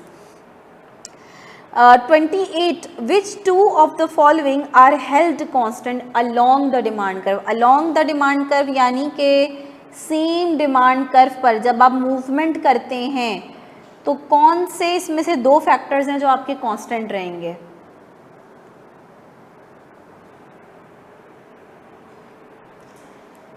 इस क्वेश्चन को दूसरे तरीके से भी देखा जा सकता है, कौन से दो फैक्टर्स हैं जो कांस्टेंट नहीं रहेंगे, जो चेंज हो रहे होंगे। तो जब हम डिमांड कर्व पर मूवमेंट करते हैं तो दो फैक्टर्स चेंज हो रहे होते हैं, एक तो प्राइस और दूसरी क्वांटिटी डिमांड, ठीक है। क्वांटिटी और प्राइस आपकी चेंज हो रही होती है तो फिर कांस्टेंट क्या रहेंगे, बी और डी। ये क्या है, अदर फैक्टर्स। तो जब प्राइस चेंज हो रही होगी तो कोई भी अदर फैक्टर नहीं चेंज हो रहा होगा। तो डिमांड कर्व को तो हमने प्लॉट किया था लॉ ऑफ डिमांड के थ्रू और लॉ ऑफ डिमांड ने अजम्पशन ली थी सेट्रस पेरेबस की। तो अलोंग द डिमांड कर्व सारे अदर फैक्टर्स आपके कांस्टेंट रहते हैं। 29, विच of the following would not be a determinant of demand. में से कौन सा ऐसा फैक्टर है जो हमने डिटर्मिनेंट्स ऑफ डिमांड में नहीं पढ़ा, जो कि डिमांड का डिटर्मिनेंट नहीं हो सकता, यानी जो डिमांड को डिटर्मिन नहीं कर सकता, जो डिमांड को इफेक्ट नहीं कर सकता। तो ऑप्शन डी, ठीक है, price of inputs used to produce the good. इसका जो डायरेक्ट इफेक्ट आएगा वो सप्लाई पर आएगा, अगर किसी चीज़ को बनाने के लिए जो इनपुट्स रिक्वायर्ड हैं उनकी प्राइस चेंज हो गई है, ठीक है, तो ये कॉस्ट ऑफ प्रोडक्शन को चेंज करेगा और ये सप्लायर को इफेक्ट करेगा कि भाई उसकी उस चीज़ को बनाने की कॉस्ट ज़्यादा हो गई है। अच्छा, आपको जो स्टूडेंट के जहन में आ रहा हो कि मिस अगर प्राइस ऑफ इनपुट चेंज होगा तो उसकी वजह से प्राइसेस पे भी तो इफेक्ट आएगा, ठीक है, तो वो इवेंचुअली डिमांड पे आगे जाके इफेक्ट आ सकता है, लेकिन आपने डायरेक्ट इफेक्ट सोचना है, ठीक है, कि इनपुट्स की प्राइस के चेंज होने का डायरेक्ट इफेक्ट सप्लायर पे आता है, ठीक है, कि वो एक चीज़ बना रहा था पहले, उसको डिफरेंट कॉस्ट आ रही थी और अब इनपुट्स प्राइस चेंज होने से उसकी कॉस्ट डिफरेंट हो गई है, तो सबसे पहले उसकी सप्लाई पे इफेक्ट आएगा, ठीक है ना। 30, अच्छा जी, demand for factors of production. अच्छा चले, मैंने इसका भी एमसीक्यू यहाँ पे ऐड कर दिया है। देखिए, डिमांड के अंदर दो तरह की एक कॉन्सेप्ट आ जाता है, डायरेक्ट डिमांड और डिराइव डिमांड का, ठीक है। शायद इस तरह का क्वेश्चन ना आए आपके पास, लेकिन फिर भी मैंने हर तरह के कॉन्सेप्ट्स को कैप्चर कर लिया है। तो डायरेक्ट डिमांड किसे कहते हैं? वो डिमांड जो कि कंज्यूमर कर रहे होते हैं, जो कंज्यूमर साइड से आ रही होती है, ठीक है ना। यानी ये कौन सी डिमांड होती है? कंज्यूमर किन चीज़ों की डिमांड करते हैं? उन चीज़ों की जो कि डायरेक्टली कंज्यूम की जा सकें, ठीक है ना। तो फूड की डिमांड है, फूड की डिमांड क्यों कर रहे हैं? क्योंकि फूड कंज्यूम करना है, ठीक है ना। लेकिन फॉर एग्जांपल कंज्यूमर ने कह दिया कि भाई मुझे जो है ना मार्केट में बिरयानी की डिमांड बढ़ गई है, लोग बिरयानी को बड़ा प्रेफर कर रहे हैं, बिरयानी की डिमांड बढ़ गई है। अब जब जो बिरयानी बनाने वाले हैं उनको पता चलेगा कि यार बिरयानी की डिमांड बढ़ गई, तो वो क्या करेंगे? बोलेंगे बिरयानी ज़्यादा बनानी है। अब जब बिरयानी ज़्यादा बनानी है तो क्या चाहिए आपको? राइस पहले से ज़्यादा चाहिए, और बिरयानी में जो भी स्पाइसेस यूज़ होते हैं, ठीक है, जो भी आपकी चीज़ें यूज़ होती हैं उन सब की डिमांड क्या कर देंगे वो। इसी तरीके से ये तो आप एक तरीके से इनपुट हैं, लेबर की डिमांड भी बढ़ जाएगी, जाहिर है अब ज़्यादा बनाने हैं तो जाहिर है आपको ज़्यादा लोग रिक्वायर्ड हैं जो उस चीज़ को बनाएं, ठीक है ना। फिर आपको जो है जिसमें बिरयानी बनती है वो देगची वगैरह ये सब, वो भी एक तरीके से कैपिटल कंसिडर किया जाएगा, उसकी डिमांड भी बढ़ जाएगी। तो क्या होगा कि जब कंज्यूमर किसी चीज़ की डिमांड बढ़ाते हैं तो उसकी वजह से जो फैक्टर्स ऑफ प्रोडक्शन है उनकी डिमांड भी क्या हो जाती है? बढ़ जाती है, कि ज़ाहिर है उस चीज़ को बनाने के लिए अब आपको पहले से ज़्यादा फैक्टर्स रिक्वायर्ड है। तो ये जो फैक्टर ऑफ प्रोडक्शन की डिमांड बढ़ी है, किस वजह से बढ़ी? क्योंकि कंज्यूमर ने डिमांड बढ़ा दी है। ये डिमांड डिराइव हुई है कंज्यूमर्स की डिमांड से, ये खुद से नहीं बढ़ी। ये क्यों बढ़ी? फॉर एग्जांपल कंज्यूमर ने गाड़ियों की डिमांड बढ़ा दी, तो अब गाड़ी बनाने के लिए आपको कैपिटल भी चाहिए, लेबर भी चाहिए, ठीक है, रबर, स्टील, ऑयल, इस तरह की ये सारी चीज़ें चाहिए। तो जब गाड़ी की डिमांड बढ़ी तो प्रोड्यूसर्स ने उनको बनाने के लिए फैक्टर्स ऑफ प्रोडक्शन की डिमांड बढ़ा दी। तो जो फैक्टर्स ऑफ प्रोडक्शन की डिमांड है वो कंज्यूमर साइड से डिराइव हो रही है, इसलिए हम उसको कहते हैं डिराइव डिमांड। और ये फैक्टर्स ऑफ प्रोडक्शन की डिमांड करता कौन है? जाहिर है प्रोड्यूसर करते हैं, उन्हें प्रोडक्शन करनी होती है। कंज्यूमर तो प्रोडक्शन नहीं करते, जो उनको लेबर चाहिए और कैपिटल चाहिए, ठीक है ना। तो डिराइव डिमांड जो है वो प्रोड्यूसर साइड से होती है, और ये फैक्टर्स ऑफ प्रोडक्शन की डिमांड को हम डिराइव डिमांड कहते हैं। ऑप्शन सी करेक्ट हो गया। 31 का आंसर दीजिएगा। टर्म पे गौर कीजिएगा, टर्म क्या यूज़ हुई है? कॉन्ट्रैक्ट। डिक्रीज की टर्म नहीं यूज़ हुई, कॉन्ट्रैक्ट की टर्म यूज़ हुई है, ठीक है ना। तो कॉन्ट्रैक्ट की टर्म कब यूज़ होगी? शिफ्टिंग के अंदर या मूवमेंट के अंदर? सबसे पहले तो आपने ये सोचना है। शिफ्टिंग के अंदर कौन सी टर्म्स यूज़ हो रही थी? रिकॉल करें। शिफ्टिंग के अंदर ये ऐसे फ़ौरन से नहीं आ जाएगा, ये आपको टाइम देना पड़ेगा, थोड़ा टाइम निकाल के इन सारी टर्म्स को आप जो है वो रिवाइज करेंगे, तो फिर जब आप एमसीक्यूज़ करेंगे तो आपको चीज़ें जहन में रहेंगी। तो हमने अभी बात करी थी कि इंक्रीज़ और डिक्रीज़ की टर्म यूज़ होती है शिफ्टिंग के अंदर, और एक्सटेंशन और कॉन्ट्रैक्शन की टर्म यूज़ होती है मूवमेंट के अंदर। और हम जब डिमांड कर्व पर मूवमेंट करते हैं तो कौन सा फैक्टर चेंज हो रहा होता है? प्राइस ऑफ द कमोडिटी, ठीक है। तो डिमांड कॉन्ट्रैक्ट होती है due to change in price of the commodity. Income के चेंज होने से, पॉपुलेशन के चेंज होने से, या किसी भी अदर गुड की प्राइस के चेंज होने से डिमांड कर्व में शिफ्टिंग आएगी। और उसकी वजह से हम इंक्रीज डिक्रीज की टर्म यूज़ करेंगे, एक्सटेंशन कॉन्ट्रैक्शन की टर्म यूज़ नहीं करेंगे, ठीक है ना। 32 पे आ जाते हैं। 32 टाइप के क्वेश्चन हम पहले भी कर चुके हैं, इसलिए इसको ज़रा बल्कि 32 को थोड़ा सा होल्ड करेंगे। ये सप्लाई साइड है, सप्लाई साइड अभी थोड़ा रुक के स्टार्ट करते हैं, पहले डिमांड कंप्लीट कर देते हैं। 33 में कह रहे हैं कि प्राइस ऑफ कमोडिटी इंक्रीज, अगर किसी चीज़ कमोडिटी की प्राइस बढ़ती है तो उसकी डिमांड क्या हो जाएगी। अब यहाँ एक और ऑप्शन भी होना चाहिए था कंफ्यूज करने के लिए, डिक्रीज का, डिमांड विल डिक्रीज, तो ताकि आप दो ऑप्शंस में कंफ्यूज होते कि डिमांड विल कॉन्ट्रैक्ट या डिमांड विल डिक्रीज, ठीक है। लेकिन कमोडिटी की प्राइस चेंज हो रही है, डिमांड कर्व पर मूवमेंट होगी, हम कॉन्ट्रैक्ट की टर्म यूज़ करेंगे, ठीक है ना। 34 देखिएगा, x and y both are substitutes, ठीक है। Select any two correct statement. x और y सब्स्टिट्यूट्स हैं, अब आपने एनालाइज करना है कि कौन सी दो स्टेटमेंट्स करेक्ट हैं।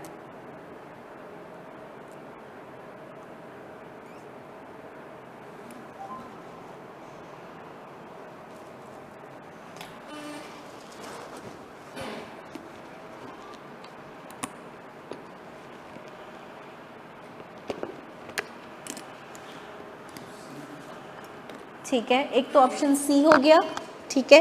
सी में वो क्या कह रहे हैं कि जब x एक्सपेंसिव होगा तो लोग y की डिमांड ज़्यादा कर देंगे, बिल्कुल ठीक है, एक तो ऑप्शन सी हो गया। अच्छा, दूसरा कौन सा ऑप्शन सही लग रहा है। अगर हम ए देखें तो ए में क्या कह रहे हैं कि x एक्सपेंसिव होने की वजह से लोग y की डिमांड कम कर रहे हैं, तो ऐसा नहीं होना चाहिए। x एक्सपेंसिव हो रहा है तो लोग y की डिमांड ज़्यादा करेंगे, सब्स्टिट्यूट्स हैं। बी में क्या कह रहे हैं कि अगर x चीप हो रहा है रिलेटिवली तो लोग y की डिमांड कम कर देंगे। तो अब अगेन थोड़ा सा, अच्छा असल में प्रॉब्लम ये होती है कि इंक्रीज़ वाले जो इफ़ेक्ट है वो आप फ़ौरन से निकाल लेते हैं, लेकिन डिक्रीज़ में हमारे एक साइकोलॉजिकल वाली बात है कि हमें थोड़ा सा सोचना पड़ता है। इंक्रीज़ में हमें फ़ौरन से रिलेशन समझ में आ जाए, तो डिक्रीज़ जब आए तो थोड़ा सा लिंक बनाएं। x की प्राइस कम होने से लोग x की डिमांड ज़्यादा करेंगे, और जब x ज़्यादा बाय करेंगे तो y को क्या करेंगे, कम बाय करेंगे, क्योंकि they are use in place of one another. अगर एक की डिमांड ज़्यादा हो रही है तो दूसरे की डिमांड कम होनी चाहिए, तो बी ठीक है, ठीक है। यानी x सस्ता हुआ तो लोग ने x पे शिफ्ट कर लिया, लोगों ने, लोग x को ज़्यादा बाय करेंगे, जिसकी वजह से y की डिमांड कम हो जाएगी। तो option B and C are correct. चलें जी, 35 से एक तरीके से सप्लाई साइड स्टार्ट हो रही है, और सप्लाई साइड स्टार्ट करने से पहले मैं थोड़ा सा डिटर्मिनेंट्स ऑफ सप्लाई वगैरह आप लोगों को क्विकली क्लियर कर दूं, ताकि हम MCQs को स्मूथली कर सकें।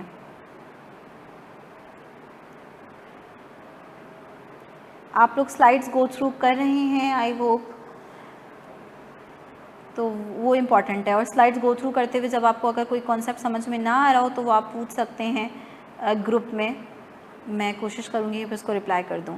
सबसे पहले सप्लाई किसे कहते हैं, किसी भी कमोडिटी की वो क्वांटिटी जो कि सप्लायर विलिंग है और एबल है to sell at a different price level.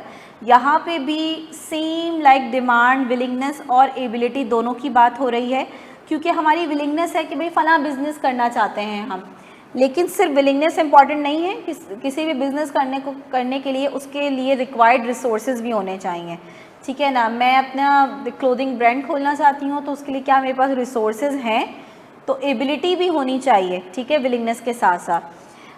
Supply को इफ़ेक्ट करने वाले कौन कौन से फैक्टर्स हैं, इनको क्विकली एनालाइज कर लेते हैं।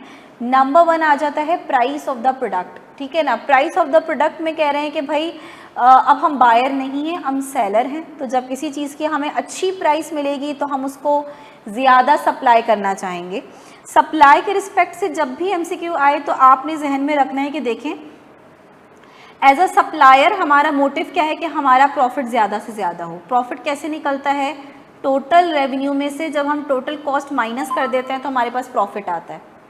रेवेन्यू कैसे आता है हमारे पास कि हमने कितनी चीज़ें बेची, कितनी यूनिट सेल करें और पर यूनिट क्या प्राइस थी, P इंटू Q। मैंने 10 चीज़ें बेची, एक चीज़ 2 रुपये की थी, मुझे कितना रेवेन्यू हुआ, 20 रुपये का, ये टोटल रेवेन्यू है।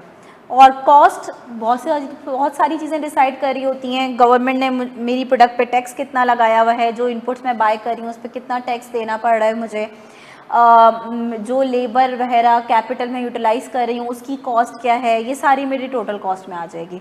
अच्छा, अब आपने जब डिटर्मिनेंट्स ऑफ सप्लाई देखने हैं तो हर फैक्टर को एनालाइज करना है कि ये फैक्टर मेरी कॉस्ट को बढ़ा रहा है या मेरे रेवेन्यू को बढ़ा रहा है।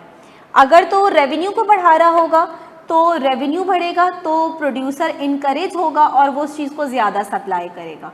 लेकिन अगर किसी चीज़ को बनाने की कॉस्ट ज़्यादा आ रही होगी, टोटल कॉस्ट बढ़ रही होगी प्रोड्यूसर की, तो वो सप्लाई क्या करेगा, कम करेगा। तो ये एक जनरल अंडरस्टैंडिंग आपकी होनी चाहिए। रेवेन्यू बढ़ने से सप्लायर इनकरेज होता है, ज़्यादा सप्लाई करना चाहता है, और कॉस्ट बढ़ने से सप्लायर डिस्करेज होगा और वो उस चीज़ को कम सप्लाई करना चाहेगा। अब आप देखिए पहला factor, price of the product. जो चीज़ आप बेच रहे हैं अगर आपको मार्केट में उसकी अच्छी प्राइस मिलेगी तो आप क्या करेंगे, ज़्यादा सप्लाई करना चाहेंगे क्योंकि आपकी प्रॉफिटेबिलिटी बढ़ जाएगी। अब यहाँ आपने बायर के बारे में नहीं सोचना, जो कि मोस्ट कॉमन थॉट है कि भाई जब आप ये बात करते हैं तो आपके जहन में बायर आता है कि मीन्स बायर तो डिमांड कम कर रहा होगा या इस किस्म की कोई बात। आपने जस्ट सप्लाई के रिस्पेक्ट से सोचना है कि अगर एज अ सप्लायर आपको किसी चीज़ की अच्छी प्राइस मिलेगी तो आप उस चीज़ को ज़्यादा सेल करना चाहोगे, क्योंकि हाई प्राइस जो है वो आपकी प्रॉफिटेबिलिटी, आपके रेवेन्यू को बढ़ाएगा। ठीक है ना। सेकंड फैक्टर क्या है, आपकी इनपुट की प्राइसेस, ये आपकी कॉस्ट है। ठीक है, मुझे वेजेस ज़्यादा देनी पड़ रही हैं, मुझे इंटरेस्ट ज़्यादा पे करना पड़ा है, मुझे इलेक्ट्रिसिटी का बिल ज़्यादा देना पड़ रहा है, उसके रेट बढ़ गए हैं, ये सब मेरी इनपुट प्राइसेस हैं, कॉस्ट ऑफ रिसोर्स कॉस्ट है। जब मेरी इनपुट कॉस्ट बढ़ती है तो उससे मेरी कॉस्ट ऑफ प्रोडक्शन बढ़ जाएगी। ठीक है ना। कॉस्ट ऑफ प्रोडक्शन का बढ़ना मेरी प्रॉफिटेबिलिटी को क्या करेगा, कम कर देगा। ठीक है, मुझे कॉस्ट ज़्यादा आ रही है तो मुझे प्रॉफिट कम होगा, मुझे प्रॉफिट कम होगा तो मैं क्या करूँगी, डिस्करेज होंगी, मैं कम सप्लाई करना चाहूँगी।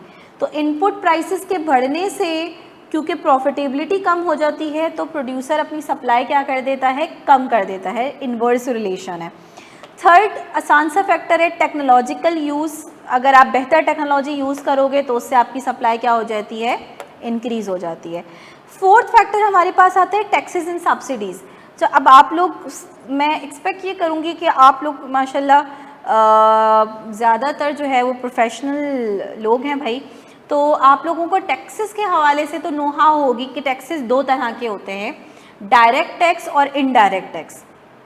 ठीक है, डायरेक्ट टैक्स कौन से होते हैं, जो कि जिसमें इनकम टैक्स, प्रॉपर्टी टैक्स, ठीक है, inheritance tax, capital gain tax, ये सब आ जाते हैं। इनको हम डायरेक्ट टैक्स क्यों कहते हैं, क्योंकि जिस पर लगता है डायरेक्टली उसी बंदे को पे करना होता है, वो अपना बर्डन ऑफ टैक्स किसी और को शिफ्ट नहीं कर सकता। ठीक है ना। जबकि इनडायरेक्ट टैक्स किसे कहते हैं, जो कमोडिटी की प्राइसेस पर लग रहे होते हैं, जैसे कि GST, general sales tax, tariff, excise duty, custom duty, ये सब आपके इनडायरेक्ट टैक्सेस हैं क्योंकि ये कमोडिटी की प्राइसेस पर लग रहे हैं। ठीक है ना। यहाँ पे कौन से टैक्सेस की बात हो रही है, यहाँ पे बात हो रही है इनडायरेक्ट टैक्सेस की। इनडायरेक्ट टैक्सेस सप्लाई को इफेक्ट करते हैं, ये आप लोग अपने पास नोट कर लीजिएगा कि जब आप कहें कि कौन से टैक्सेस सप्लाई को इफेक्ट करेंगे, इनडायरेक्ट टैक्सेस। क्यों, क्योंकि इनडायरेक्ट टैक्सेस का ज़्यादा होना का मतलब कि भाई अब आप कोई इनपुट पीछे से बाय कर रहे थे, आप जो है वो बाहर से मशीनरी मंगवा रहे थे, गवर्नमेंट ने उस पर टैक्स ज़्यादा लगा दिया है, कमोडिटी पे ज़्यादा टैक्स लगा दिया, जिसकी वजह से अब आपकी कॉस्ट ऑफ प्रोडक्शन क्या हो गई है, बढ़ गई है। जीएसटी का ज़्यादा हो जाना, टैरिफ का ज़्यादा हो जाना क्या करता है, कॉस्ट ऑफ प्रोडक्शन बढ़ा देता है। ठीक है ना। इसको वैल्यू एडेड टैक्स भी कहा जाता है। तो बेसिकली आप इसको इनडायरेक्ट टैक्स ही लिख लें ताकि उसमें सारी कैटेगरी आ जाए। इनडायरेक्ट टैक्सेस के ज़्यादा होने से क्या होता है, फर्म्स की कॉस्ट ऑफ प्रोडक्शन बढ़ जाती है और वो सप्लाई कम कर देते हैं। अब सवाल आता है कि डायरेक्ट टैक्सेस क्यों नहीं हम यहाँ पे लिख सकते, क्योंकि डायरेक्ट टैक्सेस जो हैं, डायरेक्ट टैक्स की अंदर सबसे इम्पॉर्टेंट कैटेगरी जो आ जाती है वो इनकम टैक्स आ जाती है। तो डायरेक्ट टैक्स हमारी इनकम को इफ़ेक्ट करते हैं और इनकम के चैनल से वो आपकी डिमांड को इफ़ेक्ट करेंगे। अगर आपको अपनी इनकम का ज़्यादा पार्ट गवर्नमेंट को देना पड़ेगा तो आपकी इनकम कम हो जाएगी, इनकम कम हो जाएगी तो आप डिमांड कम करेंगे, परचेजिंग पावर कम हो गई। तो डायरेक्ट टैक्स का रिलेशन डिमांड के साथ है, इनडायरेक्ट टैक्सेस का रिलेशन सप्लाई के साथ है, ठीक है। इनडायरेक्ट टैक्सेस का ज़्यादा हो जाना, टैक्सेस की एक जनरल नो हाउ तो सबको होती है कि टैक्स का ज़्यादा होना किसी भी सप्लायर को अच्छा नहीं लगता है, बुरा ही लगता है, ठीक है, तो उसका सप्लाई पे नेगेटिव इफेक्ट ही आएगा। जबकि सब्सिडीज़ किसे कहते हैं, सब्सिडीज़ को सम टाइम नेगेटिव टैक्स भी कहा जाता है, क्योंकि ये काइंड ऑफ रिलीफ है जो गवर्नमेंट की तरफ से प्रोड्यूसर्स को दिया जाता है। अगर गवर्नमेंट चाहती है प्रोड्यूसर्स को इनकरेज करना कि वो प्रोडक्शन ज़्यादा करें, तो वो सब्सिडीज़ दी जाती हैं। सब्सिडीज़ कैसे दी जाती हैं, आपका टैक्स माफ़ करके, आपका टैक्स कम करके, आपको कोई जो इनपुट है वो मार्केट रेट से कम रेट पर गवर्नमेंट आपको प्रोवाइड कर रही है, ठीक है। इस तरह के डिफरेंट तरीके कार होते हैं। अगर आपको कोई चीज़ इंस्टॉलमेंट पे चाहिए तो आपको कम रेट पर वो चीज़ मिल रही है। ये सारी सब्सिडीज़ की डिफरेंट फॉर्म्स हैं। तो ये सब्सिडीज़ क्या करती हैं, फर्म्स की कॉस्ट को कम कर देती हैं, और कॉस्ट कम होती है तो जाहिर है फर्म्स क्या करती हैं, अपनी सप्लाई बढ़ा देती हैं। तो सब्सिडीज़ का सप्लाई के साथ डायरेक्ट रिलेशन है। सब्सिडीज़ का ज़्यादा होना कॉस्ट ऑफ प्रोडक्शन को कम कर देगा और सप्लाई को ज़्यादा कर देगा, राइट।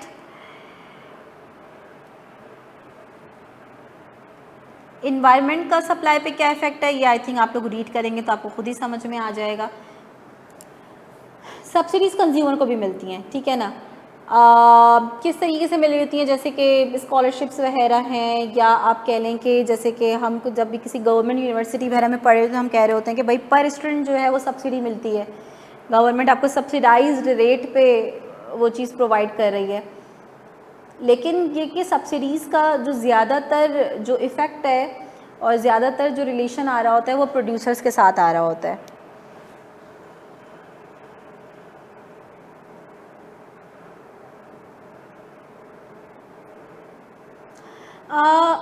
आ सकता है, लेकिन ज़्यादातर जो है वो हम सप्लाई साइड से जब बात कर रहे होते हैं तो हम टैक्सेस के अंदर हम कहते हैं कि इनडायरेक्ट टैक्सेस का ज़्यादा क्लोज कनेक्शन है सप्लाई के साथ। वो प्रॉफिट साइड से आ सकता है सप्लाई के अंदर, लेकिन ये कि क्योंकि प्रॉफिट का चेंज होना आपकी कॉस्ट को चेंज नहीं कर रहा, ठीक है, डायरेक्टली, तो इसलिए वो सप्लाई पे इतना डायरेक्ट इफ़ेक्ट नहीं डालेगा।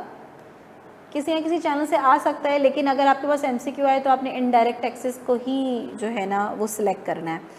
अगर वो पूछे कि कौन से टैक्स सप्लाई को डायरेक्टली इफेक्ट करेंगे तो वो इनडायरेक्ट टैक्सेस हैं, क्योंकि उससे आपकी डायरेक्ट कॉस्ट पे इफेक्ट आएगा और फिर सप्लाई पे इफेक्ट आएगा। अच्छा, ये जो लास्ट दो फैक्टर्स हैं ये समझाना बड़ा इंपॉर्टेंट है मुझे, क्योंकि ये आप देख रहे हैं कि यही इसी तरह के कॉन्सेप्ट आपने कंजम्पशन साइड से भी पढ़े थे, ठीक है ना, कॉम्प्लीमेंट और सब्सिट्यूट के। कॉम्प्लीमेंट इन प्रोडक्शन और सब्सिट्यूट इन प्रोडक्शन का कॉन्सेप्ट टोटली डिफरेंट है।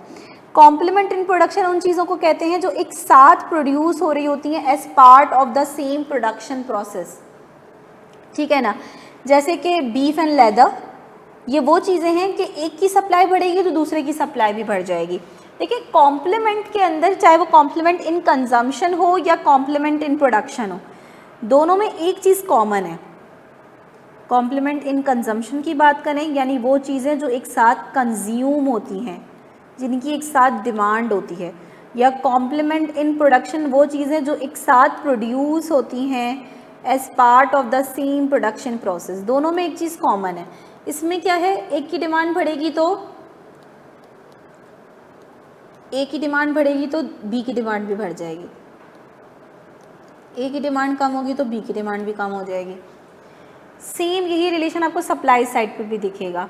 अगर बीफ की डिमांड बढ़ेगी, सॉरी बीफ की सप्लाई बढ़ाएंगे प्रोड्यूसर, तो लेदर की सप्लाई ऑटोमेटिकली ज़्यादा हो जाएगी, आप चाहें या ना चाहें। ऐसा नहीं हो सकता ना कि आपको बीफ मिले और लेदर ना मिले, मतलब आप गायें काटते हैं तो आपको गोश्त के साथ खाल भी मिलती है भाई, ठीक है ना। इसी तरीके से अगर मिल्क की सप्लाई ज़्यादा होगी तो योगर्ट की सप्लाई भी ज़्यादा होगी, ठीक है। एक साथ प्रोड्यूस होने वाली चीज़ें एक ही प्रोसेस से बन रही हैं, ठीक है। तो दोनों में एक चीज़ कॉमन है कि उसमें डिमांड सेम डायरेक्शन में मूव कर रही है, इसमें सप्लाई सेम डायरेक्शन में मूव कर रही है।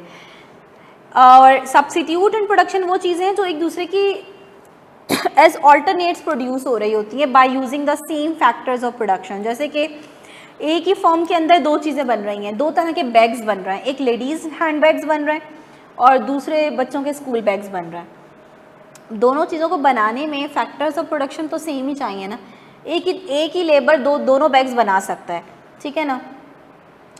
तो अगर मार्केट में स्कूल बैग्स की डिमांड बढ़ेगी तो क्या होगा कि प्रोड्यूसर उसको ज़्यादा बनाना चाहेगा, और वो कैसे बनाएगा कि वो जो दूसरे चीज़ को बनाने में जो भी लेबर वगैरह लगा हुआ है उसको वहाँ से निकाल के बोलेगा यार आजकल जो है स्कूल बैग्स की डिमांड ज़्यादा चल रही है तो उनको ज़्यादा प्रोड्यूस करें।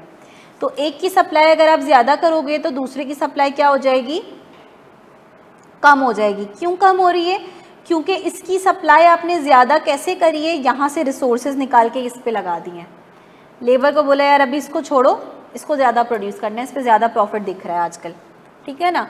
तो एक की सप्लाई ज़्यादा हो रही है, दूसरे की कम हो रही है। सब्स्टिट्यूट इन कंजम्पशन में भी ऐसा था कि जब आप एक को ज़्यादा खरीद रहे थे तो दूसरे को कम खरीद रहे थे, डिमांड ऑपोजिट डायरेक्शन में मूव कर रही थी। यहाँ पे भी सप्लाई ऑपोजिट डायरेक्शन में मूव कर रही है, ठीक है ना।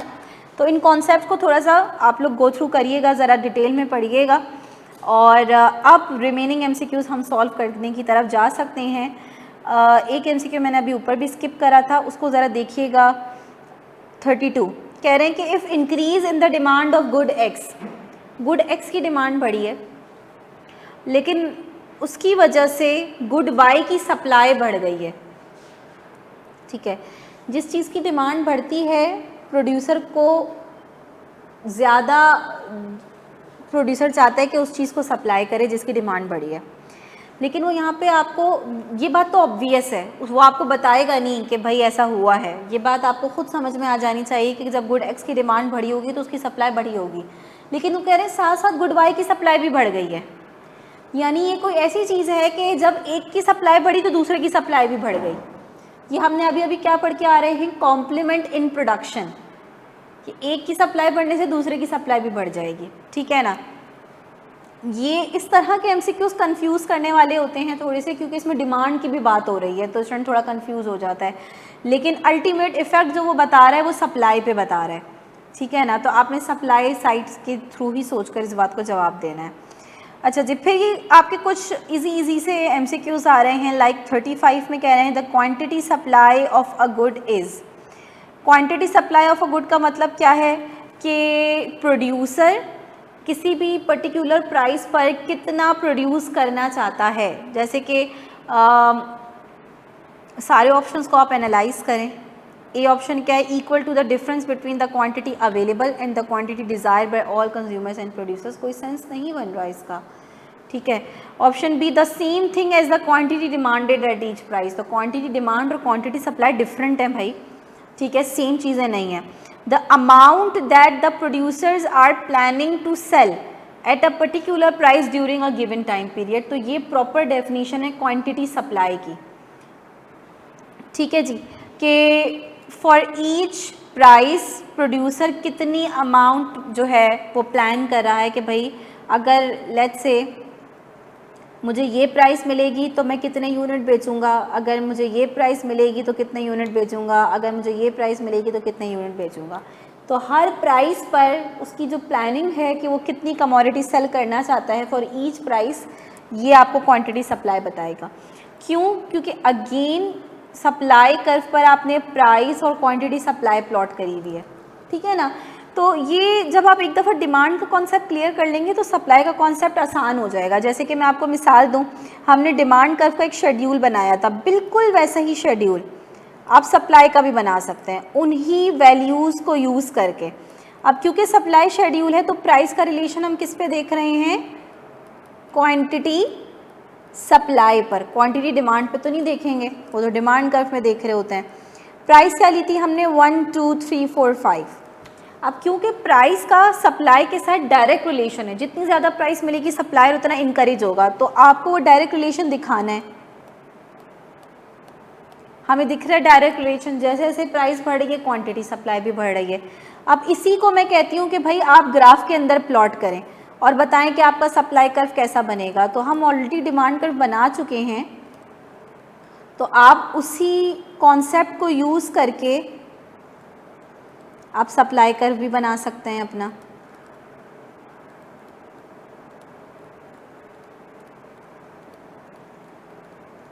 ठीक है, प्राइस 1 पर 10 क्वांटिटी सप्लाई हो रही है, 2 पे 20 हो रही है, 3 पे 30 हो रही है, 4 पे 40 हो रही है और 5 पे 50 हो रही है। तो जब आप इन सारे पॉइंट्स को ज्वाइन करेंगे तो आपके पास अब जो कर्व आएगा वो डाउनवर्ड स्लोप नहीं आएगा, वो अपवर्ड स्लोप आएगा, पॉजिटिवली स्लोप आएगा, क्योंकि प्राइस और क्वांटिटी सप्लाई का आपस में डायरेक्ट रिलेशन है, पॉजिटिव रिलेशन है। ठीक है, अब यहाँ पे वो क्या कह रहे थे, the amount that the producers are planning to sell at a particular price during a given time period। तो हर प्राइस पर प्रोड्यूसर कितनी क्वांटिटी सेल करने के लिए विलिंग है। 2 पे 20 सेल करने के लिए प्लानिंग कर रहा है, 3 पे वो कह रहा है कि भाई मैं 30 सेल करूँगा, 4 पे वो कह रहा है मैं 40 सेल करना चाहूँगा, 5 पे वो कह रहा है मैं 50 सेल करना चाहूँगा। ठीक है ना, फॉर ईच प्राइस वो कितनी क्वांटिटी सप्लाई करना चाहता है। ठीक है, ये क्वांटिटी सप्लाई की डेफिनेशन हो गई। 36 पे आते हैं, all of the following are determinants of supply except.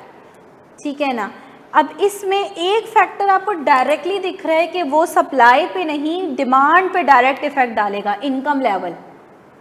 ठीक है ना, तो इसलिए ऑप्शन बी जो है वो इसमें करेक्ट होगा। 37, विच of the following is consistent with law of supply. अब ये जो कुछ बहुत आसान एमसीक्यूज हैं, मैं चाहूँगी कि थोड़ा सा आप लोग भी इसको खुद से करने की कोशिश करें।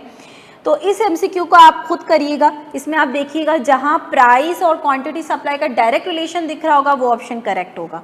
38 पे आ जाते हैं, the price of computer chips used in the manufacture of personal computers has following. थोड़ा सा टेक्निकल क्वेश्चन है, आपका छोटा सा टेस्ट हो रहा है। वो कह रहे हैं कंप्यूटर बनाने के लिए जो कंप्यूटर चिप्स यूज़ होती हैं उनकी प्राइस कम हो गई है, इसका इफ़ेक्ट पर्सनल कंप्यूटर की सप्लाई पे या क्वांटिटी सप्लाई पे क्या पड़ेगा।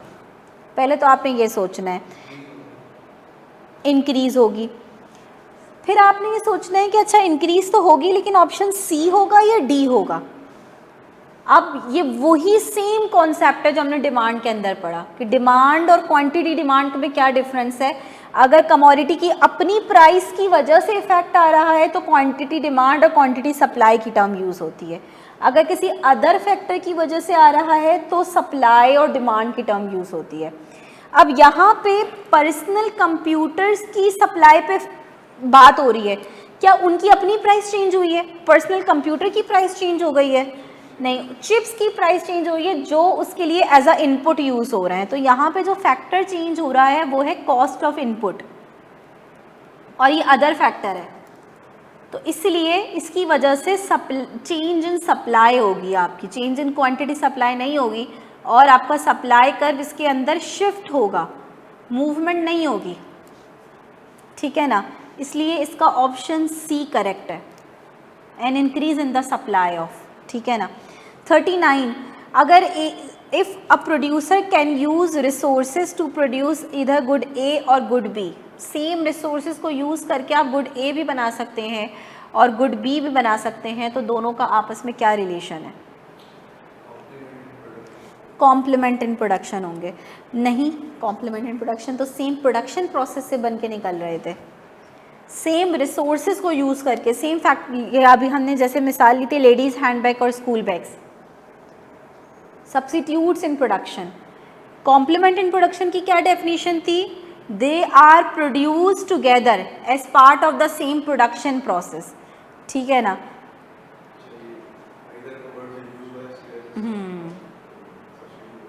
बिल्कुल ऐसा ही है।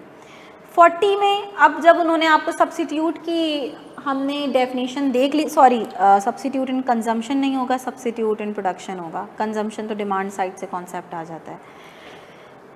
ठीक है, good A and good B are substitute in production, the demand for good A increases so that the price of good A rises. अच्छा, अब ये क्या हो रहा है, जब किसी भी चीज़ की मार्केट में डिमांड बढ़ती है तो होता क्या है कि उस चीज़ की शॉर्टेज क्रिएट होना शुरू हो जाती है, जिसकी वजह से इफ़ेक्ट आता है उसकी प्राइसेस पर, तो उसकी प्राइस बढ़ना शुरू हो जाती है और प्रोड्यूसर को सिग्नल पहुंचता है यार फला चीज़ की मार्केट में डिमांड ज़्यादा हो गई है, उसकी प्राइस बढ़ रही है।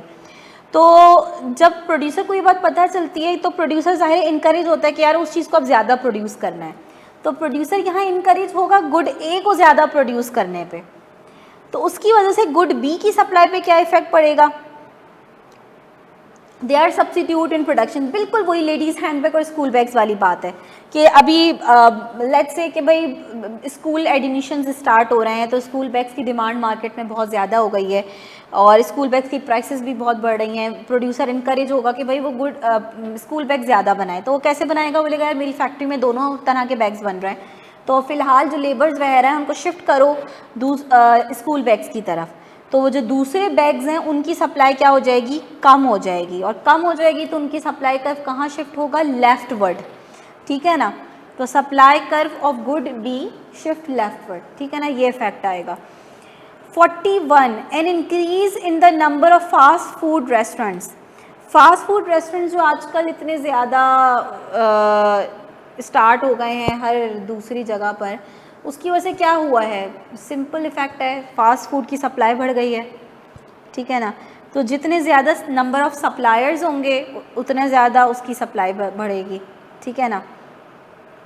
42 आसान है, 42 बताइएगा 42 का क्या आंसर होगा। मैं एटलीस्ट कोशिश कर रही हूँ कि सप्लाई साइड कंप्लीट हो जाए, क्योंकि उसके बाद फिर डिमांड और सप्लाई को जब हम ज्वाइन करते हैं तो इक्विलिब्रियम का कॉन्सेप्ट आ जाता है। हालांकि जो सिलेबस है उसमें उन्होंने जो कॉन्सेप्ट लिखा है वो लिखा है law of demand and supply,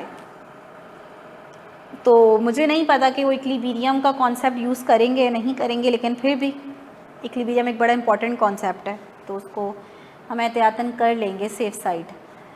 production cost के बढ़ने से क्या होगा, डिमांड पे इफेक्ट आएगा या सप्लाई पे इफेक्ट आएगा। सबसे पहले डिटर्मिनेंट को देखकर आपको ये सोचना है, प्रोडक्शन से रिलेटेड कॉस्ट बढ़ गई है तो जाहिर है सप्लाई पे इफेक्ट आएगा।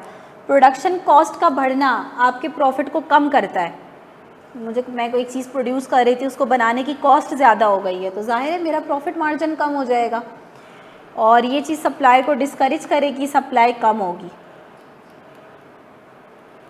लेफ्टवर्ड शिफ्ट होगा।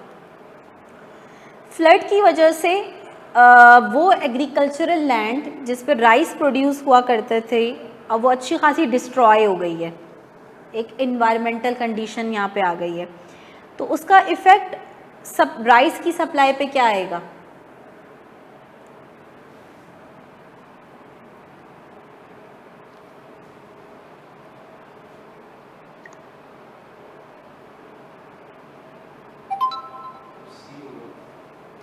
बिल्कुल ठीक है, a shift to the left of the supply curve, ठीक है, अदर फैक्टर है, प्राइस फैक्टर नहीं है तो शिफ्टिंग होगी।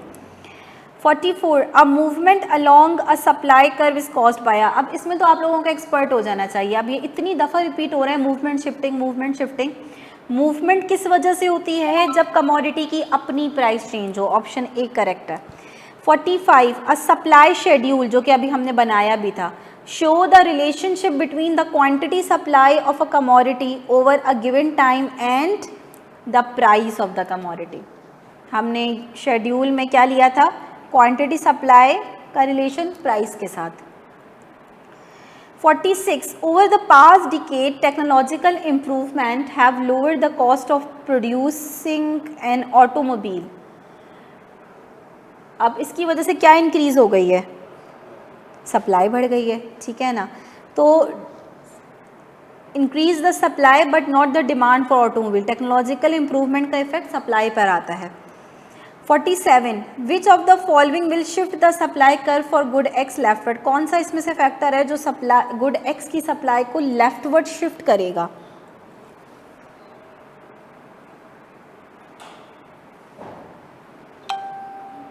आ जाओ आ जाओ,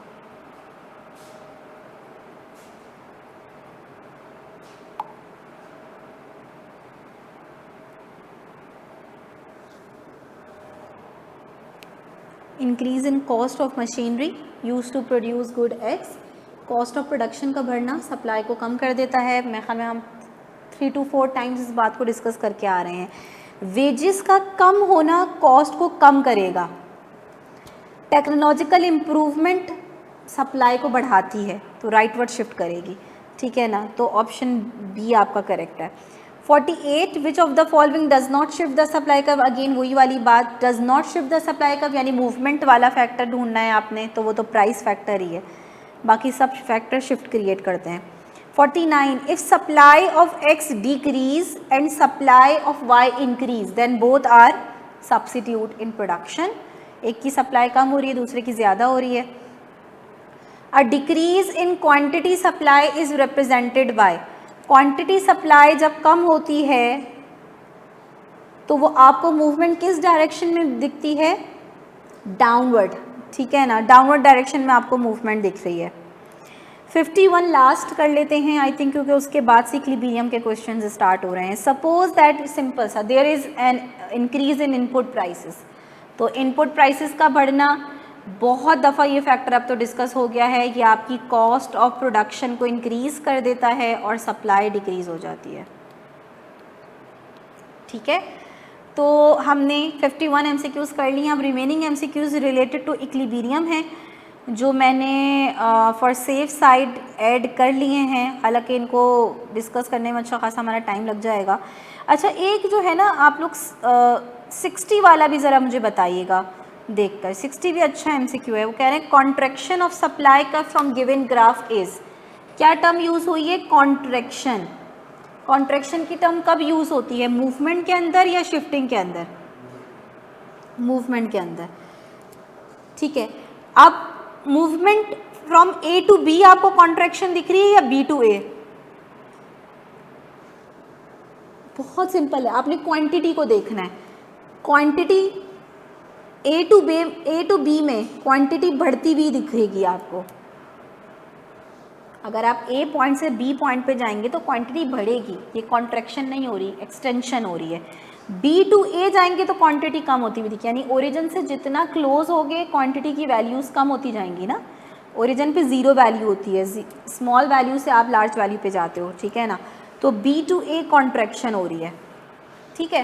तो हमारे कुछ ही एमसीक्यूज़ रहते हैं, ये इंशाल्लाह फिर हम लास्ट नेक्स्ट क्लास में जो है वो उसको कवर अप करके अपना टॉपिक, थर्ड टॉपिक जो है वो इलास्टिसिटी का स्टार्ट करेंगे, ठीक है जी। चल, क्विज़ होगा, बिल्कुल होगा। फर्स्ट टॉपिक का क्विज़ फिर हम रखते हैं अपना, ठीक है ना, वो मैं बना के फिर आप लोगों को सेंड कर दूंगी, आप लोगों की, क्योंकि अपनी फिजिबिलिटी है तो आप लोग फिर अपना लिहाज से जब भी अटैम्प्ट करना चाहें उसको अटैम्प्ट कर लीजिएगा, ठीक है। Thank you. बाकी जो भी कन्फ्यूजन हो आप लोग ग्रुप में पूछ लिया करें, कोई भी कॉन्सेप्ट समझ में ना आ रहा हो या किसी की आपको डिटेल एक्सप्लेनेशन चाहिए हो तो या तो मैं ऑडियो पे ही समझा दूंगी या आपको वीडियो वगैरह जैसा भी मुझे सूटेबल रहा। कहाँ से मिलेंगी, ये लास्ट क्लास में भी बताया था, या फिर रजिस्टर्ड अगर आप हैं तो चलिए स्लाइड्स तो मैं आपको जनरल ग्रुप में भी शेयर कर दूँगी, वो कोई इतनी मुश्किल वो वाली बात नहीं है। स्लाइड्स आप लोगों से शेयर कर दूंगी मैं, ठीक है, जो आप लोगों का जर्नल ग्रुप है। आप किस ग्रुप में हैं, यहाँ पे अगर कोई ऐसा स्टूडेंट स्टिल है कि जो कि रजिस्टर्ड हो चुका है लेकिन रजिस्टर्ड ग्रुप में ऐड नहीं हुआ है, या इकोनॉमिक्स का जो सेपरेट ग्रुप है उसमें ऐड नहीं है, तो प्लीज़ ऐड हो जाएं, क्योंकि आप मुझे मैसेज कर लें, सनिया और यासिर, आप लोगों के पास मेरा नंबर होगा, आप लोग मुझे मैसेज कर लें जो भी है, तो फिर मैं देख लेती हूँ, ठीक है।